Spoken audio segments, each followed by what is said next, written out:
En el nombre del Padre, y del Hijo, y del Espíritu Santo. Amén. Nos ponemos en tu presencia, Señor, en este martes, regalándote el tiempo que tú nos has regalado, deteniendo los relojes para zambullirnos en tu palabra como cuando uno se zambulle en la piscina o en el océano, para que tú, Señor, nos envuelvas, nos alivies, nos rodees por todas partes. Necesitamos, Señor, tu verdad, tu sabiduría. Necesitamos, Señor, tu palabra para poder amarte, para poder entenderte y para poder entendernos a nosotros mismos. Danos humildad y calma para ir leyéndola poco a poco y que ella vaya haciendo en nuestro corazón y en nuestro espíritu, pues, el efecto que tenga que hacer. No queremos, Señor, decirte lo que tienes que hacer. Haz tú lo que veas, haz tú lo que quieras con nosotros, con nuestros corazones. Lo ponemos todo en manos de la Virgen María y nos encomendamos hoy especialmente a San Jerónimo, que amó tu palabra, Señor, que la estudió y que la tradujo para que todos nosotros la pudiéramos leer. Gracias, Señor, por tu humildad, porque te haces humilde y te haces pequeño, porque te haces accesible a nuestra pobre razón. Gloria al Padre, al Hijo y al Espíritu Santo, como era en el principio, ahora y siempre, por los siglos de los siglos. Amén. Bueno, primer libro de las Crónicas, capítulo 16. Para los que andáis entrando nuevos últimamente, hemos visto el libro de los Reyes, los libros históricos, en la línea del tiempo, y cuando hemos llegado al de las Crónicas pensando que iba a continuar la línea del tiempo, nos damos cuenta que el libro de las Crónicas retoma, es como un resumen teológico de toda la historia desde la creación. Y decíamos, a veces nos viene bien parar, recapitular y leer nuestro pasado desde la meta, desde la hora, desde el momento en el que estamos, y leerlo con misericordia. Leerlo desde la hora nos ayuda a comprender muchos de los pasos que hemos dado y leerlo con misericordia porque, pues a mí me pasa muchas veces leyendo el Evangelio o leyendo la Pasión, pues es que los apóstoles estaban muertos de miedo y desconcertados. Yo lo leo conociendo ya el final. Yo lo leo conociendo ya la resurrección, conociendo la victoria de Cristo. Pues el libro de las Crónicas hace lo mismo. Lee desde la meta. Con lo cual nos da una visión sapiencial de lo que ocurre, de la vida de David, de la historia de los reyes, de las decisiones que toman. Bueno, ¿qué pasa en el capítulo 16? Pues que David ha traído el arca de la alianza ya bien traída. Ahí vemos una gran lección sobre David. David sabe leer las circunstancias y rectificar lo que está mal hecho. ¿Hemos traído el arca de una manera incorrecta y ha salido esto un desastre? Pues vamos a hacerlo bien. Sabe rectificar. Ese es el sabio, no el que no comete jamás un error, porque ese no existe, sino el que sabe rectificar. David, sabéis por el libro de los Reyes, que sale un día, no, que un día se queda en lugar de salir con su ejército. Y ese quedarse, no cumplir con su labor, dejarse llevar por la pereza, después por la curiosidad, desemboca en un desastre. ¿Qué hace David? No se vuelve a quedar en casa. Sale a cumplir su labor con su ejército. Ha aprendido, sabe rectificar. Hay que saber rectificar. ¿Cuál es el problema que nos encontramos a la hora de rectificar? No nuestra inteligencia, sino nuestra soberbia. A veces me doy cuenta de que tengo que rectificar, pero no encuentro fuerza para vencer mi soberbia. Sé que tengo que ceder, pero no quiero. Entonces, ahí está la pelea. No es la de David. David, en cuanto ve que tiene que rectificar, rectifica rápidamente. Pues aquí David va a organizar el culto. Nos cuenta el capítulo 16. Introducen el arca de Dios, la colocan en la tienda que David había hecho levantar y le ofrecen holocaustos y sacrificios de comunión. Fijaos qué humilde es Dios, que se adapta a nuestra expresión, a nuestra manera de buscarle, de quererle y de hablar con él. ¿Cuál es el lenguaje de los pueblos antiguos para esto? Pues el lenguaje de los pueblos antiguos era la ofrenda de sacrificios, de animales, de vacas, de toros. Pues entonces Dios deja que le ofrezcan sacrificios. Esto lo tenemos que saber cuando leemos el Antiguo Testamento, porque ¿es que Dios pide vacas o terneros? Sí, los pide porque el pueblo entiende que esa es la manera de relacionarse con Dios. Es Dios rebajándose a nuestro lenguaje y a nuestra manera de expresarnos. Lo hará constantemente, ¿eh? Hasta el punto de hacerse uno de nosotros, de hacerse hombre. Pues bien, le ofrecen holocaustos y sacrificios de comunión. He querido parar aquí porque son muy importantes. Nos quedamos en la palabra sacrificios. Le sacrifican animales. Hay que leer el apellido. Sacrificios de comunión, de unidad, de comunidad. Jesús va a pedir en la oración sacerdotal que nos relata San Juan, en lugar de la última cena, ¿verdad? Son unos episodios larguísimos, profundos y muy importantes que nos cuentan la oración sacerdotal de Jesús. ¿Qué va a pedir? La unidad. Padre, que sean uno como tú y yo somos uno.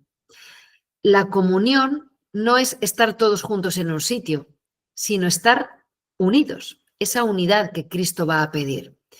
Mantenernos unidos no siempre fluye espontáneamente. No sé si alguna vez fluye espontáneamente, de hecho, sino que comporta un sacrificio hecho por amor y con amor. Y fijaos cómo este culto del pueblo de Israel a Dios va educando en este sentido. Ofrecedme sacrificios de comunión. Muchas veces, para que las cosas vayan mal en un encuentro, que vayan bien en un encuentro familiar, en una reunión, hay que hacer muchos de estos sacrificios. Hay que callar, o no siempre hay que callar. Imagínate, hay que llegar antes sacrificando tu tiempo y tu esfuerzo y poner la sala bonita para que la gente esté allí de una manera agradable y eso influya en que estemos a gusto y hablemos mejor. Muchas maneras hay de hacer sacrificios de comunión, o cuidar al que está más descolgado, o ayudar a hablar al que le cuesta más hablar, o escuchar al que no habla nunca, o no sé, muchos, cada uno sabremos, dependiendo de nuestra labor y de nuestros lugares, cómo hacer esos sacrificios de comunión. Sacrificios verdaderos de comunión verdadera. La comunión, la unidad, no es todos callados y entonces no dice nadie nada. No, no, no es eso. Es verdadera unión entre los hermanos. Bueno, pues bien, fijaos, nos podríamos quedar en cada párrafo de la escritura hablando horas. Es decir, lo que vamos haciendo de 4, 5, 6 capítulos al día, a veces 10, es muy rápido. Cuando demos la segunda vuelta, veréis cómo podemos ir profundizando en las cosas.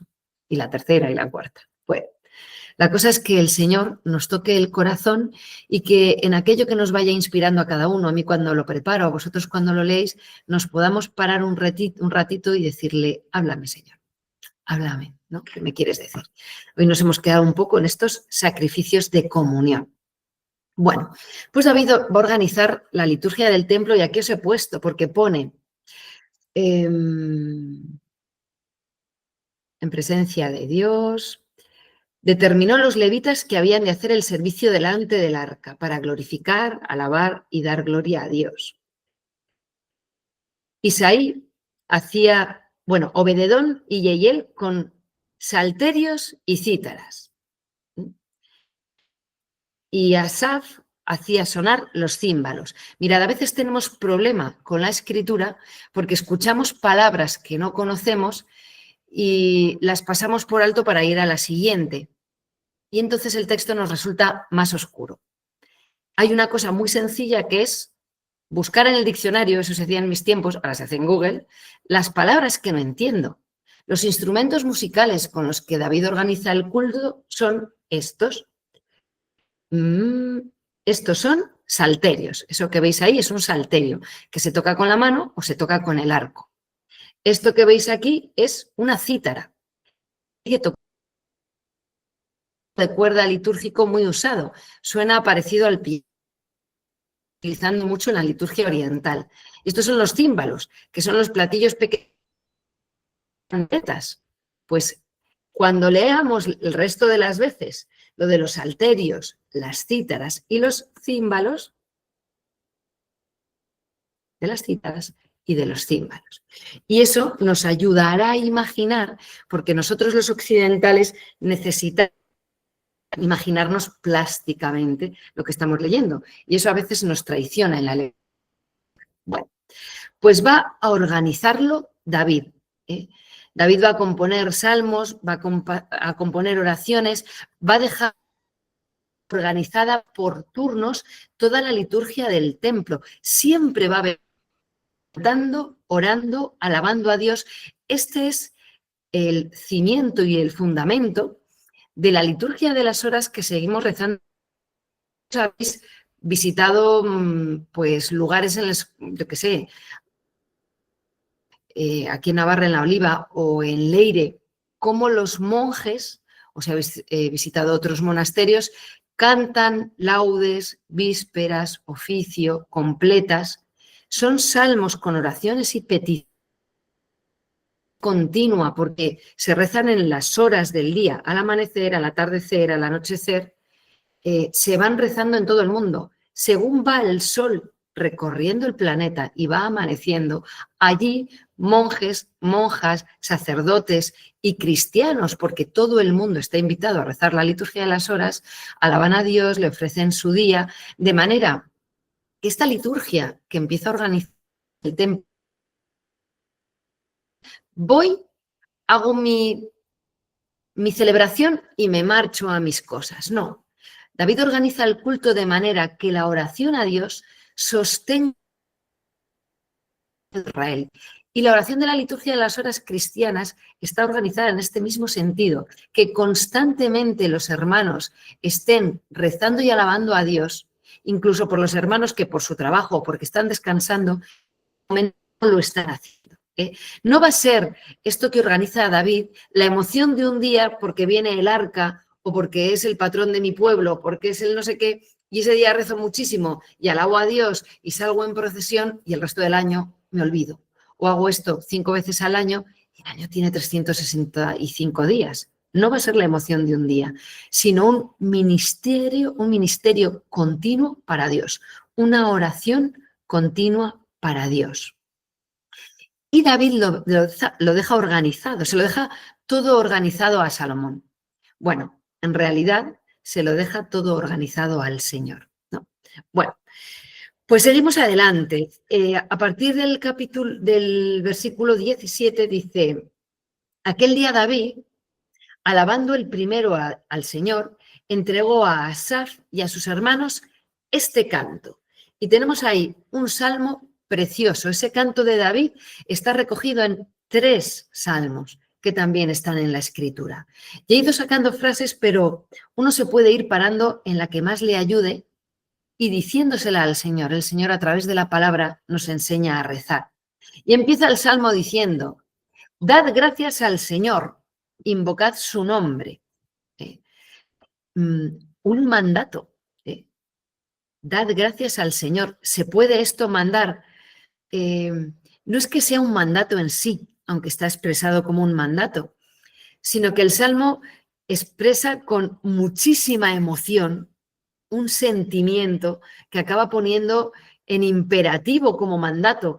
No, no porque sea una obligación, que lo es, claro que lo es, sino porque es una exhortación, como el que, yo qué sé, estás subido al burladero, bueno, lo hacíamos en los remolques, en los encierros de mi pueblo, estás subido y sale el toro y al que está ahí abajo le dices, ven, sube aquí, es un mandato, es una exhortación, es un, ven aquí, es un, cuando invitas a alguien a algo muy alegre, muy bonito, que a ti te ayuda y le dices, vente, vente conmigo, sube, entra en mi casa, cuando alguien que te hace mucha ilusión ver, llama a tu puerta, le dices, entra, ¿es un mandato? Sí y no. Dad gracias al Señor. ¿Es un mandato? Sí y no. Es un compartir con gozo lo que uno ha descubierto que puede hacer con grandeza de corazón delante de Dios. Entonces, ¿es un mandato? Sí Y no, todo el bien que disfrutamos viene de Dios. El Salmo está diciendo, recuerda eso, y así lo podrás agradecer. Muchas veces, dicen los santos padres, los hombres olvidan esto, lo olvidamos, que todos los bienes que tenemos los disfrutamos de Dios. Y acabamos como los cerdos debajo del roble, comiendo bellotas sin levantar la mirada al lugar de donde caen y mirando solo la siguiente bellota. ¿Mm?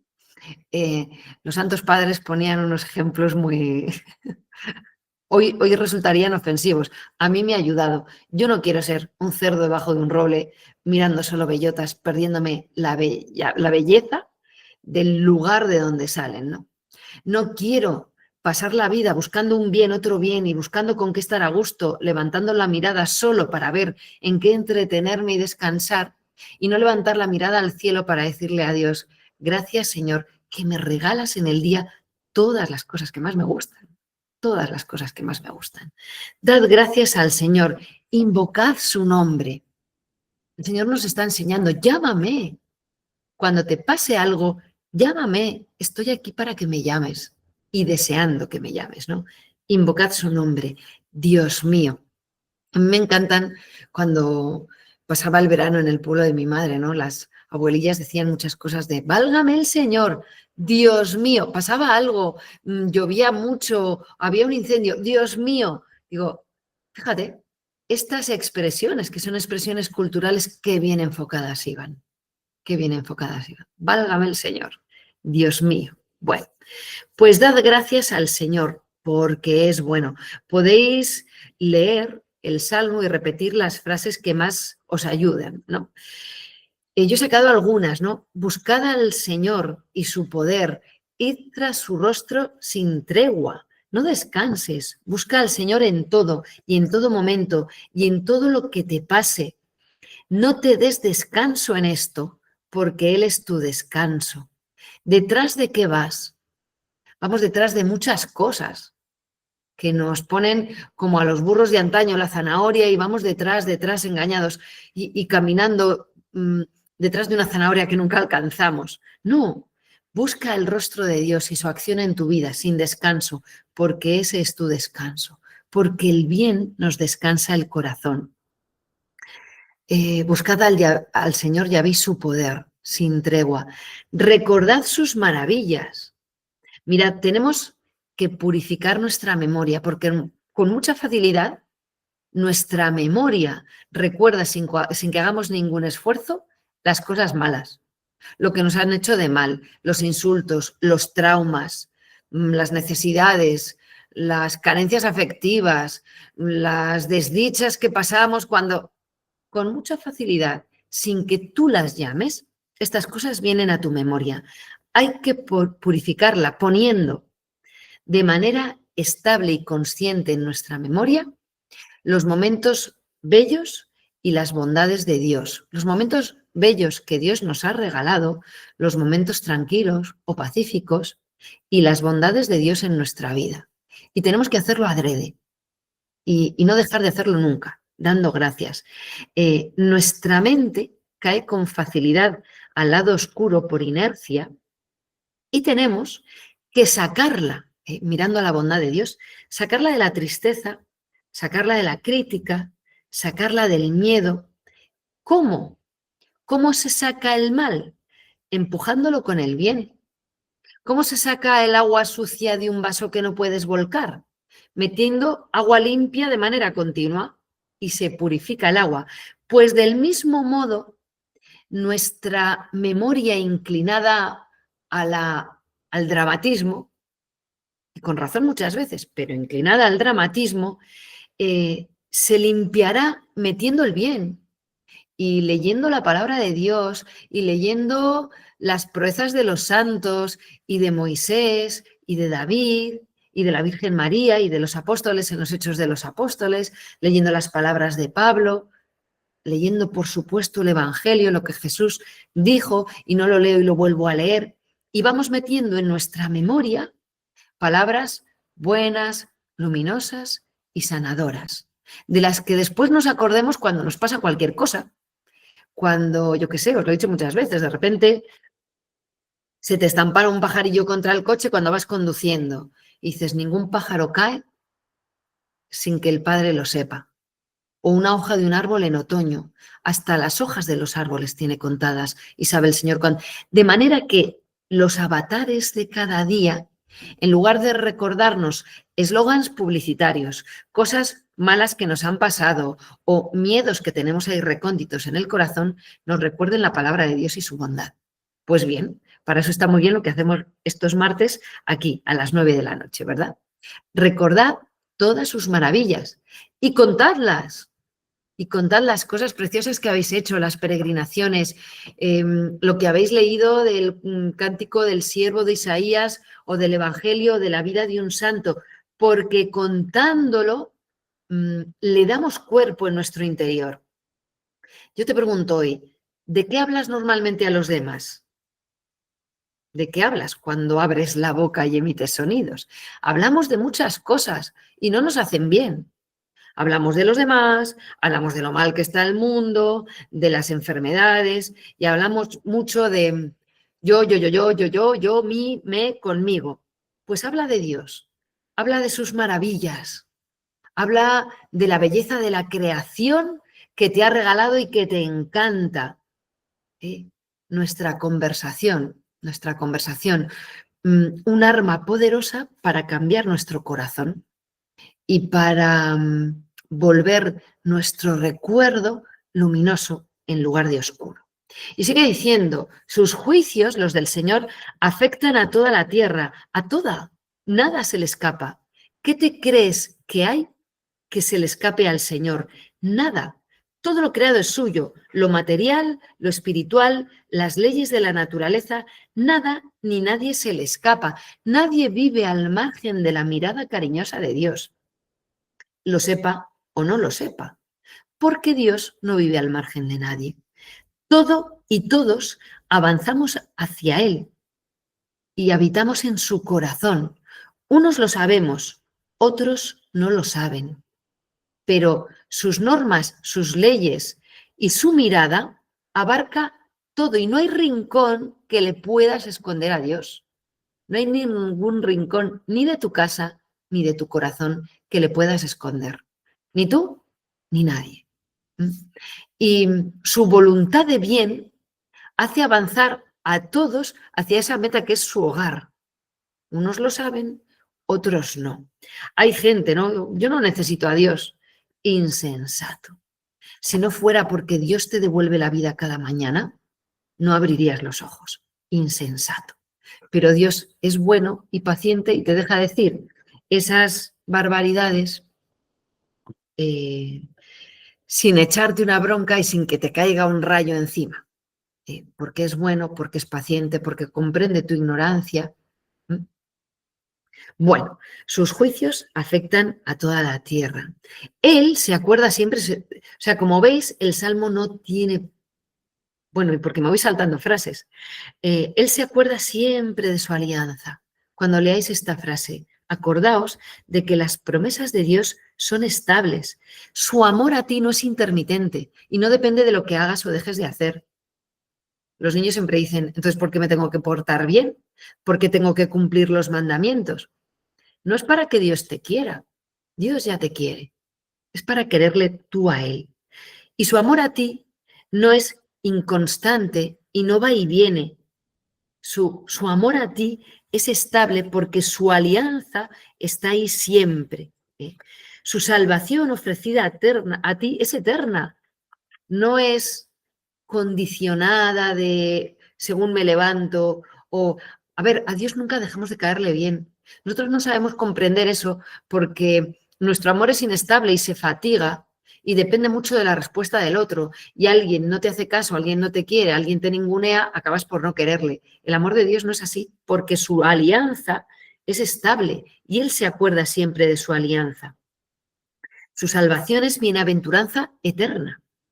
Es amor eterno, es el cielo y es lo que nos ofrece. Allí no hay miedo, ¿no? Bueno, fortaleza y alegría, dice el versículo 27, es su morada. Yo lo pensaba, leyendo este salmo? Pues yo quiero vivir ahí, que ese sea mi hogar. Nuestro hogar, tenemos un hogar espiritual al margen de las paredes que nos rodean. Nuestro hogar interior, donde vivimos, está, como os decía, lleno de miedos, de competir con el de al lado, de temor a perder lo que amo, de que tu hogar interior, las paredes no sean esas, sino las que Dios te ofrece. Fortaleza y alegría es su morada. Dirá Jesús, me voy a prepararos una morada. En casa de mi Padre hay muchas moradas. Y son así. Sus paredes, sus puertas, sus cimientos y sus ventanas son fortaleza y alegría. Yo quiero vivir ahí. A Dios acudimos no solo por temor al mal, sino porque nos ofrece una vida tan bella, un hogar tan bello, una forma de amar, de tratar y de ser amados y tratados tan bella que uno va detrás de Dios por eso. Influye, y sobre todo en el Antiguo Testamento, daos cuenta que en el Antiguo Testamento estamos en la Antigua Alianza todavía. El temor al mal, al castigo, a equivocarse, influye y está bien, está bien. Yo he sido una niña muy trasto, y a veces te portabas bien no por amor a la profe, sino porque no te querías quedar sin recreo. Pero el caso es que aprendías lo que estaba bien y lo que estaba mal y aprendías a gustar el bien, aunque fuera el modo imperfecto de aprenderlo, pero lo aprendías. Y sigue diciendo el Salmo, ¿no?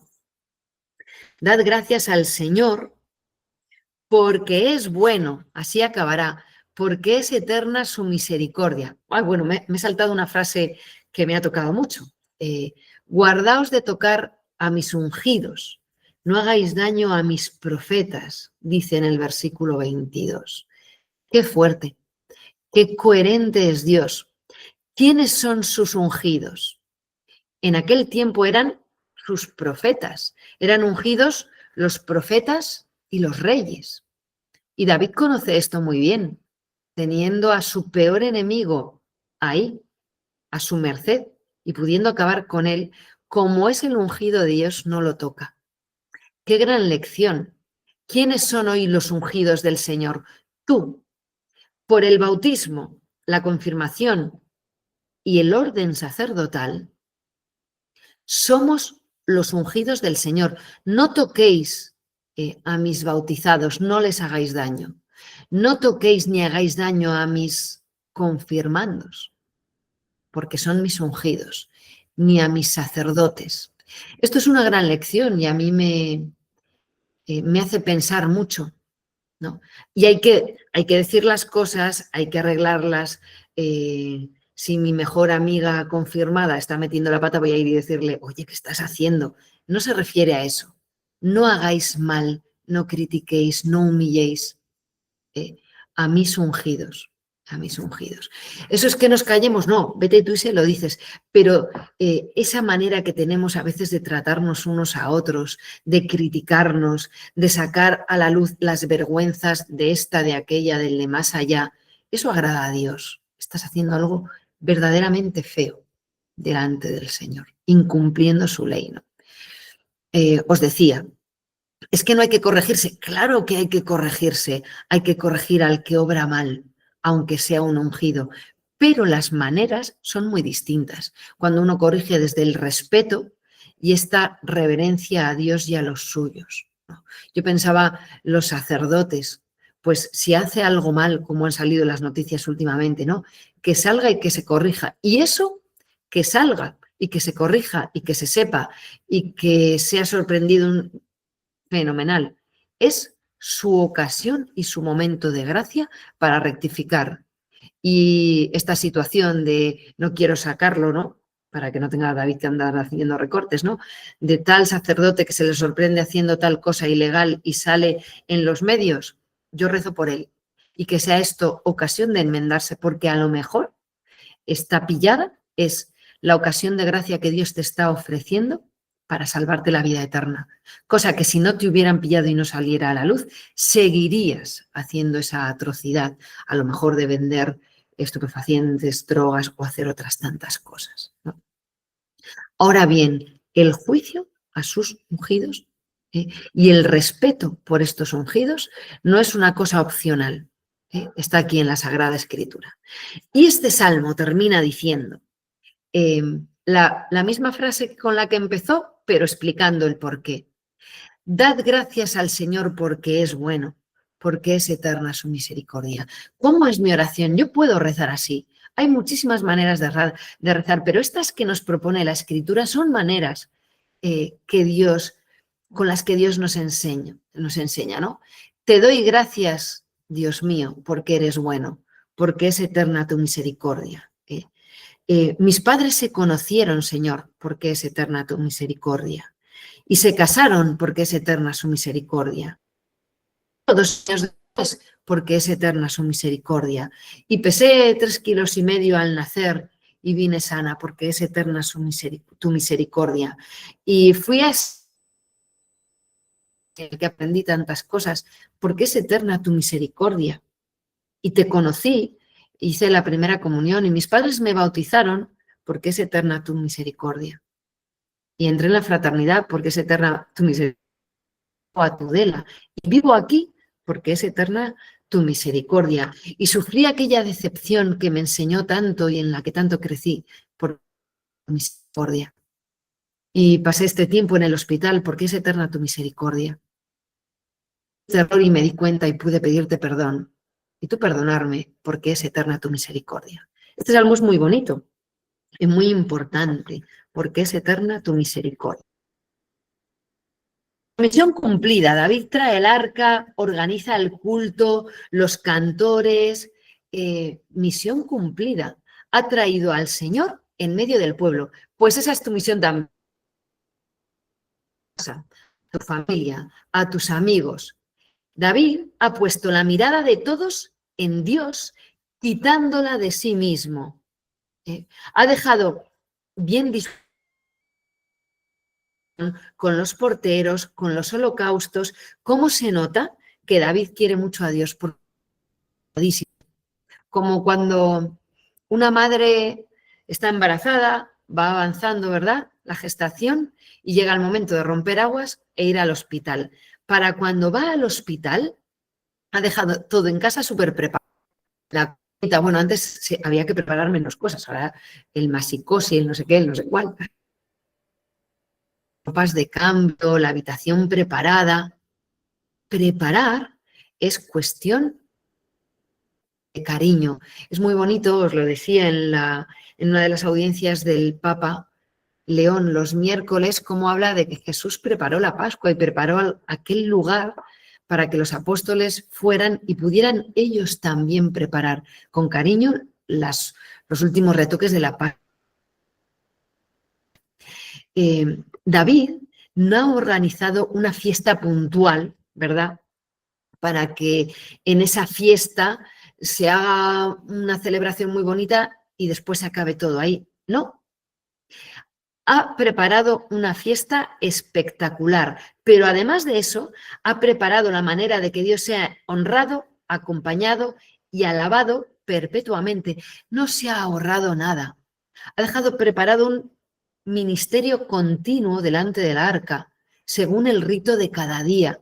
El amor no es una cosa que va y viene, que el día de la boda sucede y se acabó, sino que se vive, se alimenta y se cuida cada día. O entonces no vale para nada aquel vestido blanco, 120 personas comiendo, un cuarteto de cuerda tocando no sé qué. No. Un ministerio continuo. La relación con Dios, la vida espiritual, tiene momentos fuertes que se apoyan en un ministerio, en una vida, en una relación cotidiana y pequeña. Es como si hubiera una melodía bellísima de flauta. ¿Sobre qué? Sobre una base de música de toda una orquesta con sus distintos instrumentos, sus notas sostenidas, ¿no? Así, David lo hace muy bien. De hecho, se va el último. Cuando ya todos están en casa, él sigue siendo pastor.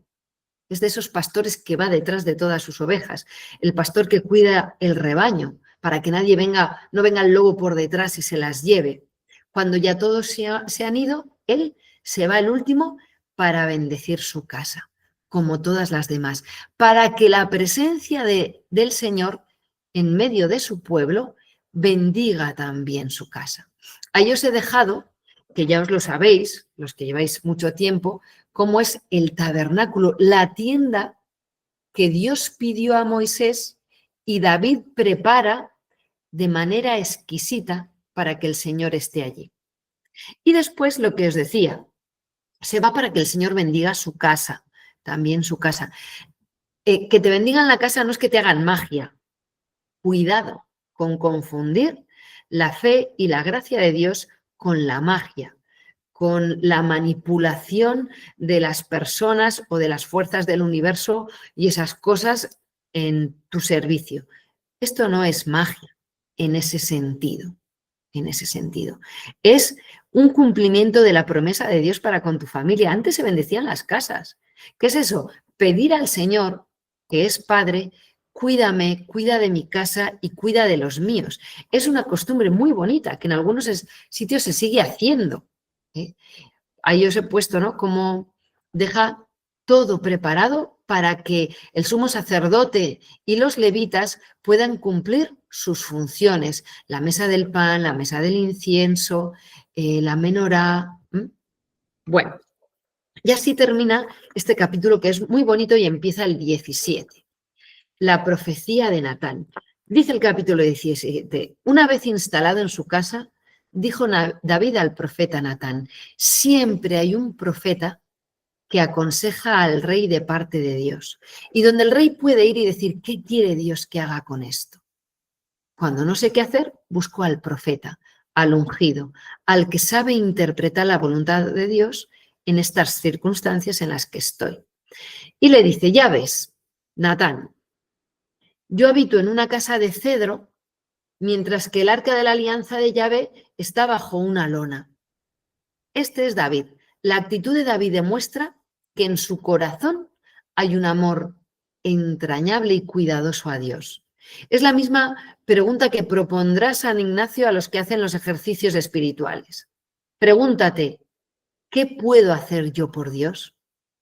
¿Qué he hecho por Dios? ¿Qué hago por Dios? ¿Qué puedo hacer por Él? Esto es lo que brota de un corazón lleno de gratitud hacia Dios y de amor y preocupado por darle gloria y corresponderle, no puntualmente y me lo quito de encima, sino como actitud permanente. Ese es el corazón de David. Entonces le dice Natán, pues haz lo que te dicte el corazón, porque Dios está contigo.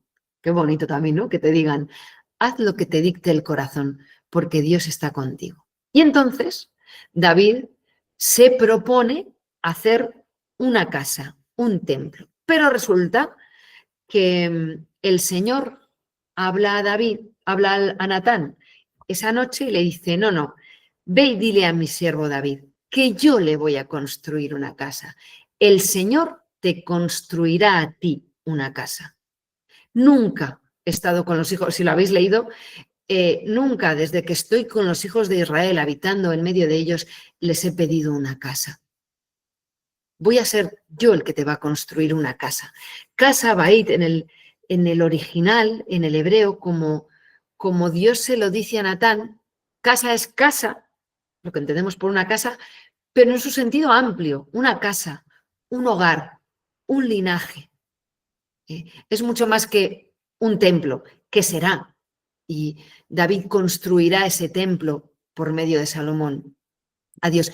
Y Dios dejará que Salomón le construya una casa y pondrá humildemente allí su presencia para que el gran templo de Salomón, comparado con la grandeza de Dios, pues es una minusculez, ¿verdad? Pues el Señor a ese gran templo que nosotros vemos como gran templo, se humillará y habitará en él. Pero fijaos, el profeta rectifica. Os decía, el sabio es el que sabe rectificar.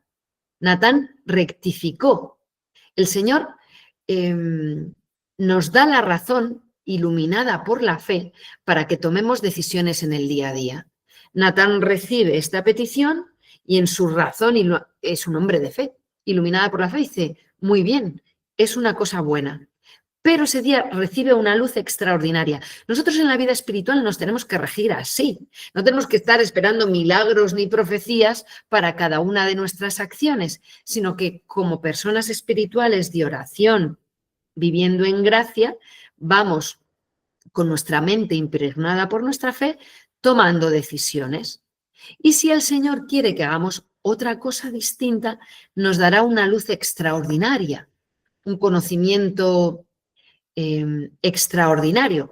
Esto fue, por ejemplo, lo que les pasa a los magos de Oriente. Ven una luz extraordinaria y la siguen. Llegan hasta Jerusalén y allí la luz extraordinaria desaparece y seguían por la razón ordinaria guiada por la... Es decir, venimos siguiendo una estrella que nos anuncia el nacimiento de un rey, ha desaparecido lo extraordinario, vamos a buscar en lo ordinario. Y se van al palacio de Herodes, que dices, ¡ay, Dios mío! Bueno, pues justamente es lo que tenían que hacer y cumplen la Escritura. Al salir del palacio de Herodes, vuelve a aparecer la luz sobrenatural, entonces dejan sus disquisiciones naturales y lógicas y vuelven a seguir la luz sobrenatural. Esta es nuestra vida espiritual. Vivimos en manos del Señor, en gracia, buscando el bien de los que tenemos alrededor y el nuestro, y a veces da al Señor una luz sobrenatural. Por ejemplo, al padre Damián, y el padre Damián, con esa luz sobrenatural que supera lo natural, se va a la isla de Molokai a cuidar y convertir a todos aquellos leprosos en buenos cristianos y en santos, cuidados y queridos por Dios, en lugar de estar allí como abandonados como animales, ¿no? Entonces, en tu vida ordinaria te vas guiando por la luz ordinaria que el Señor te va dando. Y si necesita que hagas algo extraordinario, te dará una luz extraordinaria. Así el profeta no es un adivino, se guía. Bueno, y el profeta ahora eres tú, por el bautismo y la confirmación.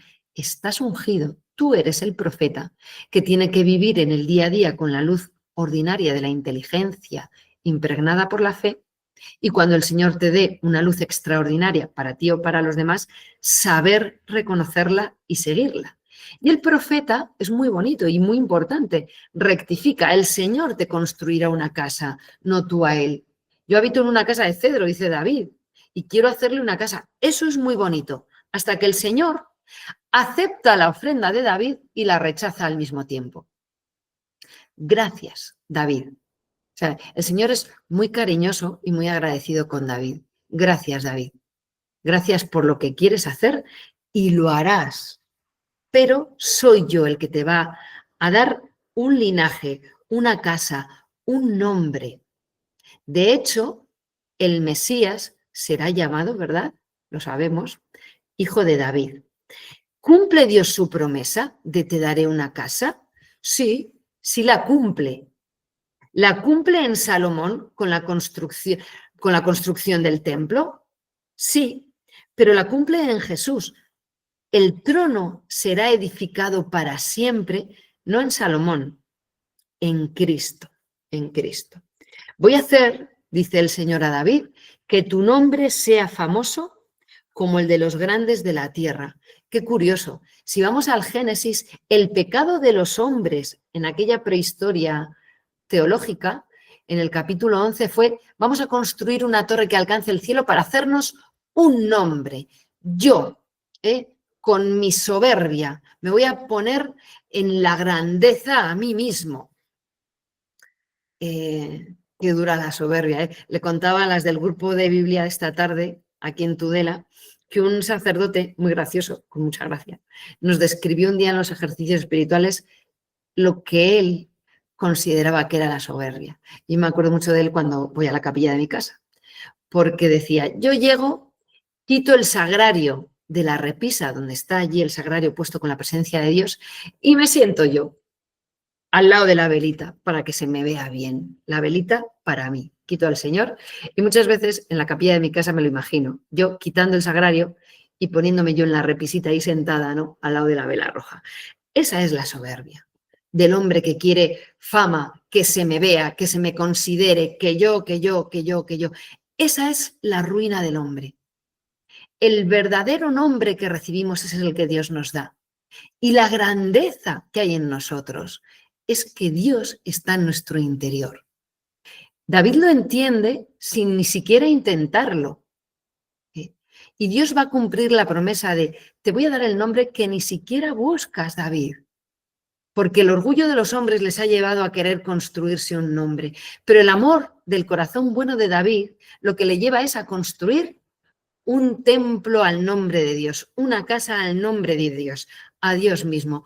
Pues yo voy a hacer que tu nombre sea famoso, porque no lo has buscado, porque tu corazón está a salvo de esa vanidad y de esa soberbia que pierde a los hombres cuando su nombre se hace famoso. Cuando el nombre de David se hace famoso, ¿qué hace David? Poner allí a Dios y decir, no, no, no os confundáis de rey.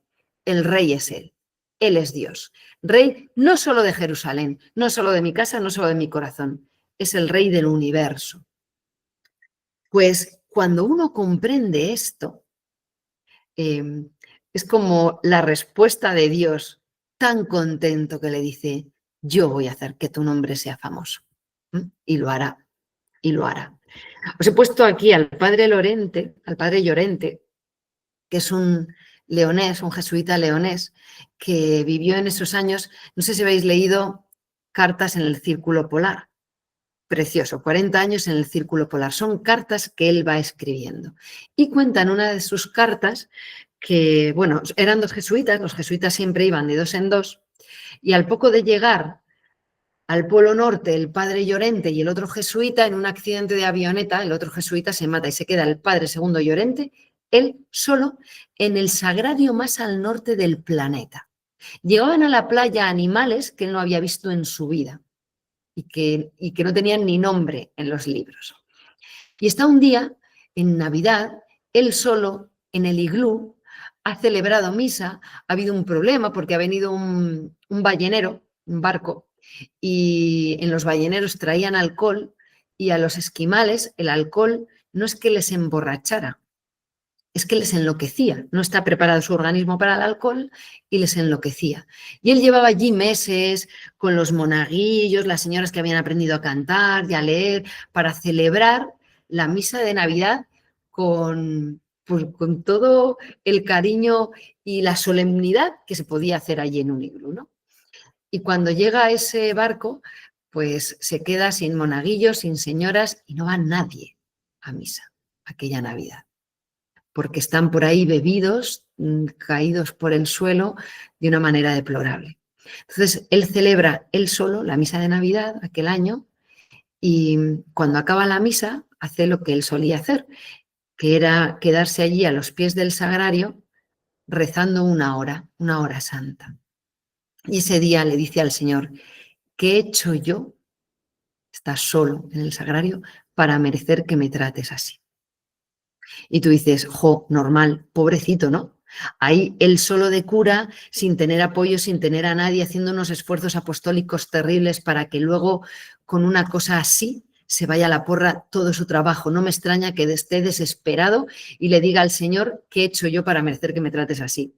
Pues no, no. Sigues leyendo y el padre Llorente no está diciendo eso. Está diciendo, sé que es el sagrario más al norte de todo el planeta. Tú, Señor, nunca me dejas solo y nunca me abandonas y siempre estás para mí. Me permites celebrar todos los días y estar contigo un rato. ¿Qué he hecho yo para merecer que me trates así de bien?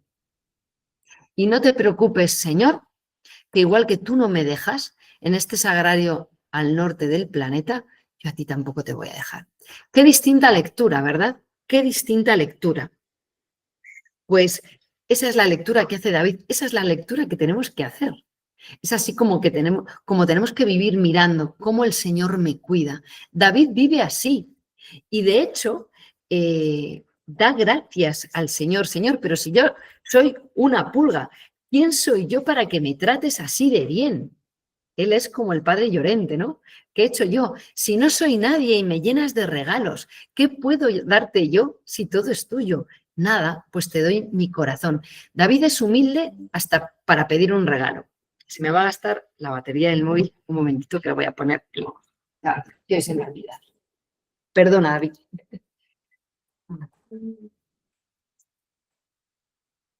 Voy a enchufar para que no nos quedemos, aunque queda muy poquito, no nos quedemos a mí. Estos son cosas del directo. Perdona. Bueno, pues humilde hasta para recibir un regalo, ¿no? No hay nadie como tú, Señor. Esa es la oración de David. No hay nadie como tú. Una alabanza agradable al Señor, hecha con un corazón agradecido a tope. ¿Qué te puedo dar, Señor? ¿Qué quieres? No desde el legalismo del hijo que quiere comprar a su padre o cumplir con él para tenerle contento y que le deje la herencia. No, no es eso. Así David se pone delante de Dios con este agradecimiento. Señor, me regalas tantas cosas. Vosotros sabéis, ¿no? Que los que estamos aquí esta noche seguramente, ahora bajemos a la nevera, o vayamos a la nevera, yo digo bajar porque está en el piso de abajo, y si tenemos hambre tenemos para comer y tenemos pan. Ay, pues no hay pan reciente, pero seguro que tienes pan tostado. Y algún alimento en la nevera o en conserva, o tenemos alimentos, tenemos hambre, que también es una cosa para agradecer a Dios. Tenemos hambre. Tenemos una edad, porque ya hemos llegado y otros no lo han visto. De hecho, ya necesitamos gafas porque no vemos bien y tenemos gafas. ¿Cuántos motivos tienes para dar gracias a Dios? David es así, un corazón agradecido que está intentando ofrecer cosas a Dios, porque cuando alguien te llena de regalos por cariño, tú le quieres corresponder. Ese es David. Bueno, pues David no se siente ofendido, no quiere que le haga esa casa. Yo que se la había ofrecido, fijaos qué bueno es. Nosotros cuando ofrecemos a alguien un agasajo y no nos lo coge, cuidadito. David no, David entiende lo que Dios hace con él y que es tan grande que esas cosas que tú me quieres ofrecer, pues son pequeñas, pero lo que acepto es tu corazón. Y va aumentando, nos dice el capítulo 18, el 17 y el 18, cómo David va aumentando en el reino, toca, en la época en la que toca la guerra para aumentar los márgenes del reino, que esto es una cosa normal, no es las guerras macabras que tenemos montadas ahora, que son un simple juego de poderes y asesinatos por motivos egoístas y económicos. Esas son las guerras ahora. Antes simplemente eran pueblos que, como aumentaba su población y su ganado, querían mover los límites y entonces se los peleaban con el pueblo de al lado, con los asirios, con los babilonios, con los filisteos. Eso eran las guerras antes y eran un trabajo estacional. Os lo digo muchas veces. No buscaban sorprender al otro sin armas y sin preparar, sino que cuando el otro estaba preparado, igual que yo, en el otoño, en el verano y en la primavera, íbamos y medíamos nuestras fuerzas y el más fuerte se quedaba pues con esa frontera y la aumentaba. Qué distinto, ¿eh? Y nos parece una barbaridad lo que leemos en el Antiguo Testamento de las guerras de David o que mató a no sé cuántos, que aumentó sus... Las guerras eran bastante más justas, se medían más a iguales y se preparaban y se avisaban para que el otro pudiera preparar su ejército y presentar batalla. ¿Y David a qué se dedica? ¿A extender el reino para ser el rey más poderoso del planeta? No. David no. Otros reyes sí, pero David no. David extiende su reino para que los pueblos de al lado conozcan al Dios verdadero y le den culto. David es un apóstol que quiere que todos pertenezcan al pueblo de Dios, que Dios sea amado, honrado y alabado por todos, porque esa es la alegría del pueblo, alabar a su Dios. David es un apóstol verdadero y va aumentando los márgenes del reino para eso. Y dirá la Escritura que el Señor va bendiciendo a David, pero porque David, os lo decía el otro día, también va bendiciendo al Señor en todo momento. Y David lo que quiere es que se haga la voluntad de Dios en todo el planeta. David tiene sintonía de corazón con Dios y David cumple la ley de Dios aún sin conocerla.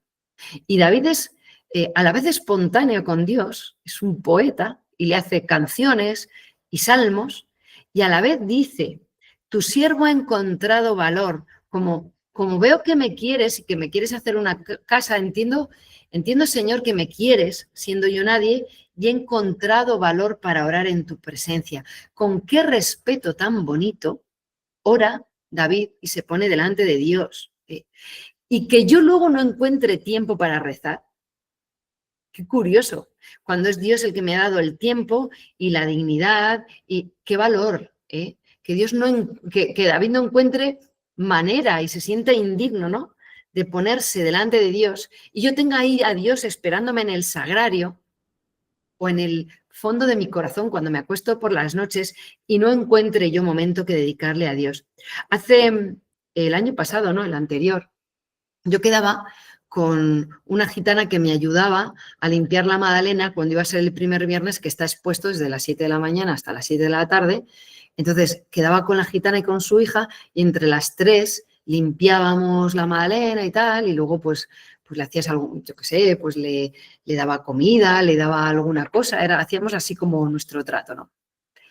Y noté que solo limpiaba de los escalones para abajo, los bancos, tal. Además, súper trabajadora y dejaba la iglesia aniquilada.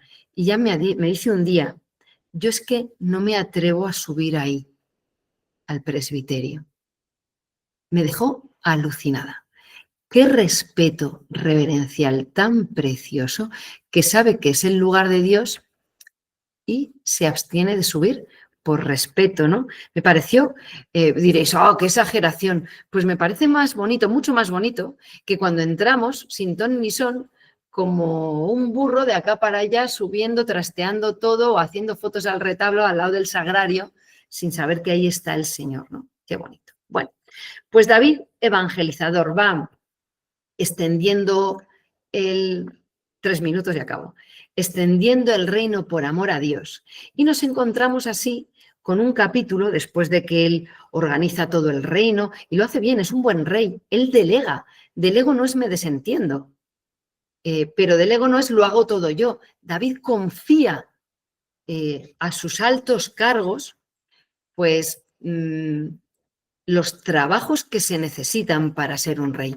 Esto que tiene, David es muy buen rey, pero en cuanto tú das cargos a las personas, se estimulan las avaricias. Si quieres conocer a un hombrecillo, hay un refrán que dice, si quieres conocer a un hombrecillo, dale un carguillo.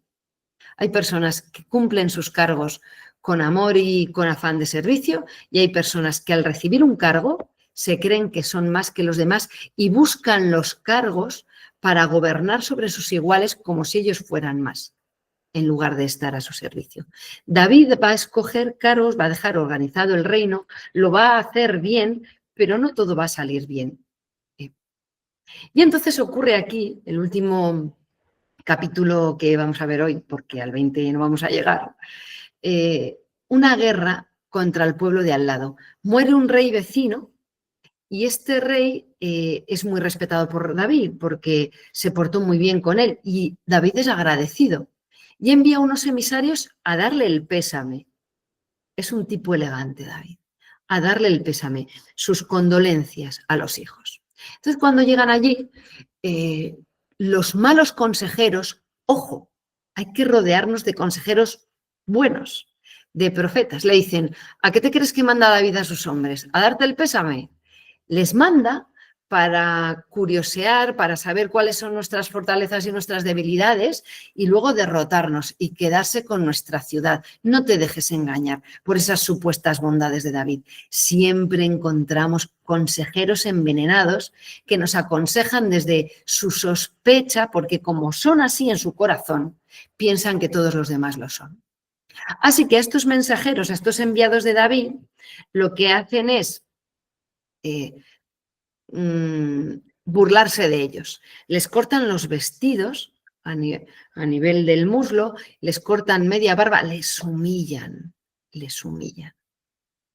Cuando le llega el mensaje a David de que han humillado a sus hombres, de tal manera, les dice, bueno, quedaos en un pueblo vecino hasta que se restituya, hasta que os manden vestidos. No era tan fácil antes tener un vestido largo, ¿eh? Hasta que os den los vestidos que dignifica la ropa a la persona y os crezca la barba y ya no estéis ridículos. ¿Por qué sacó esto?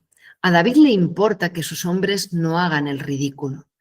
A Jesús le importa que nosotros no hagamos el ridículo. Y va a tener que responder delante de Jesús el que se ríe de ti, el que te humilla, el que te hace bullying, el que va burlándose de tu familia o de lo que te ha pasado. A Jesús le importa lo que dicen de ti, o cómo te tratan, o cómo te traen. Cuando aquella mujer adúltera, que es la imagen que os he puesto ahí, la traen, la humillan delante de todo el mundo con mentiras, riéndose de su vida, del pecado que ha cometido y de su amor traicionado, a Jesús le importa. Se pone delante de los fariseos en la línea de fuego entre las piedras y la mujer, porque al Señor le importa cuando te humillan, se ríen de ti o te hacen mal y tendrán que responder delante de él. Y así hay que ser bobo, ¿eh? Hay que ser bobo. Los amonitas, son los amonitas los que han hecho esto. Se han hecho enemigos de David. Pero ¿cómo te haces enemigo de un hombre tan valiente y que tiene consigo a Dios? Porque va a venir contra ti. ¿Veis cómo obra David? David no obra para aumentar su fama o su boato real. No, habéis humillado a mis hombres. Eso no se hace. No sois buenos. Y vuestra soberbia, con la ayuda de Dios, va a haber que bajarla. Entonces envía a sus soldados que rezan de esta manera y se animan así unos a otros. Ten fortaleza y esforcémonos. Ellos son más, los enemigos son más poderosos, tienen mejores armas, pero esforcémonos por nuestro pueblo y por las ciudades de nuestro Dios y que el Señor haga lo que quiera. Este es David y vence a los arameos, claro que les vence. Este es el rey David, el elegido, el caído, el redimido, porque Dios está con él. Y terminamos aquí, perdonad que me he alargado 5 minutos, pero es que veis cómo en cada capítulo y en cada párrafo el Señor nos habla y nos habla al corazón y nos habla de cosas que nos pasan hoy. Y nos habla de cosas que sentimos hoy y encontramos en la lectura de su palabra lo que Él quiere decirme para mí hoy, ¿no? Pues te damos gracias, Señor, porque como al rey David nos has elegido y cuando hemos caído, Señor, tú nos has sacado de nuestro pecado y nos miras con una mirada nueva y bella. Gracias, Señor, porque te importa lo que me pasa, porque te importa lo que vivo, porque te importo. Gracias, Señor, por tantas cosas que me regalas en el día a día, por tantas personas. Gracias, Señor. Y ayúdame y enséñame, Señor, a corresponder tanto bien como recibo de ti. Amén.